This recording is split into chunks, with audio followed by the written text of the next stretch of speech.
హ్యాకర్స్‌కి ఒక కంప్యూటర్‌లో open doors ఉన్నాయని ఎలా తెలుస్తుంది? వాళ్ళు పోర్ట్ స్కానర్‌ని ఎలా వాడతారో చూద్దాం. ఈరోజు మనం పైథాన్‌తో ఒక పోర్ట్ స్కానర్‌ని తయారు చేద్దాం. సైబర్ సెక్యూరిటీని నేర్చుకోవాలంటే ఇది ఫస్ట్ స్టెప్. ఇప్పుడు నేను ఈ పైథాన్ పోర్ట్ స్కానింగ్ స్క్రిప్ట్‌ని స్టెప్ బై స్టెప్ ఎలా రాయాలో చెప్తాను. Let's start. ఫస్ట్‌గా సాకెట్ లైబ్రరీని ఇంపోర్ట్ చేసుకోవాలి. ఇది నెట్వర్క్ కనెక్షన్స్ కోసం ఉపయోగిస్తారు. డేట్ అండ్ టైమ్‌ని ఇంపోర్ట్ చేసుకోవాలి.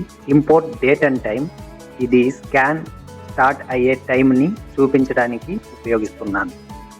తర్వాత నేను టార్గెట్ ఐపీ అడ్రస్‌ని డిఫైన్ చేస్తున్నాను. ఇది నా లోకల్ రౌటర్ ఐపీ. మీరు టెస్టింగ్ కోసం మీకు పర్మిషన్ ఉన్న ఐపీ అడ్రస్ని మాత్రమే ఉపయోగించాలి. నేను ఇక్కడ స్టార్ట్ పోర్ట్ మరియు ఎండ్ పోర్ట్ వాల్యూస్ సెట్ చేస్తున్నాను. స్కాన్ మొదలయ్యే ముందు ఏ ఐపీని స్కాన్ చేస్తున్నామో మరియు కరెంట్ టైం ఏంటో కన్సోల్లో ప్రింట్ చేయడానికి ఇది రాస్తున్నాను.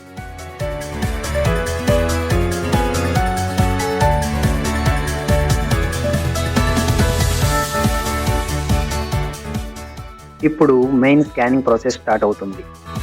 నేను ఫార్ లూప్ ఉపయోగించి ప్రతి పోర్ట్ని ఒక్కొక్కటిగా స్కాన్ చేస్తున్నాను.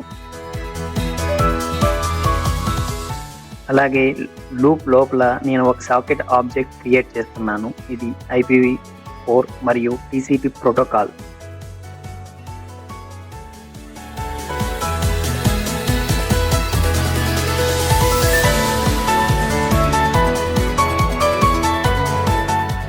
స్కాన్ స్పీడ్ పెంచడానికి నేను టైమ్అవుట్ని 0.5 సెకండ్స్గా సెట్ చేస్తున్నాను. ఇది క్లోజ్డ్ పోర్ట్స్ వద్ద స్క్రిప్ట్ స్లో అవ్వకుండా ఉంటుంది.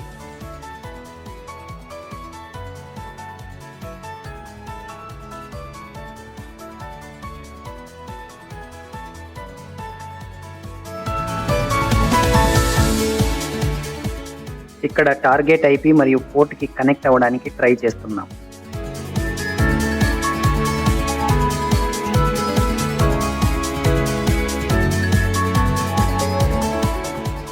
ఈ మెథడ్ రిటర్న్ చేసే రిజల్ట్ వాల్యూ 0 అయితే ఆ పోర్ట్ ఓపెన్గా ఉందని అర్థం. పోర్ట్ ఓపెన్గా ఉంటే నేను కన్సోల్లో పోర్ట్ ఈజ్ ఓపెన్ అని మెసేజ్ను ప్రింట్ చేస్తాను.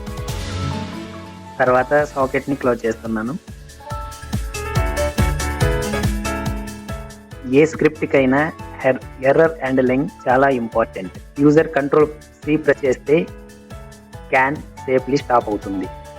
ఏదైనా సాకెట్ ఎర్రర్ వస్తే స్క్రిప్ట్ ప్రాపర్ ఎర్రర్ మెసేజ్ని చూపిస్తుంది. అన్ని పోర్ట్స్ స్కాన్ అయిన తర్వాత చివరిగా స్కాన్ కంప్లీట్ అనే మెసేజ్ ప్రింట్ అవుతుంది.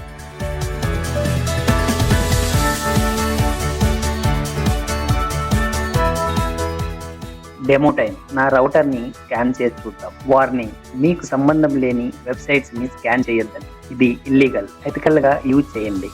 Look 25 for SMTP, 53 for DNS and port number 80 is for web server. This is a basic version.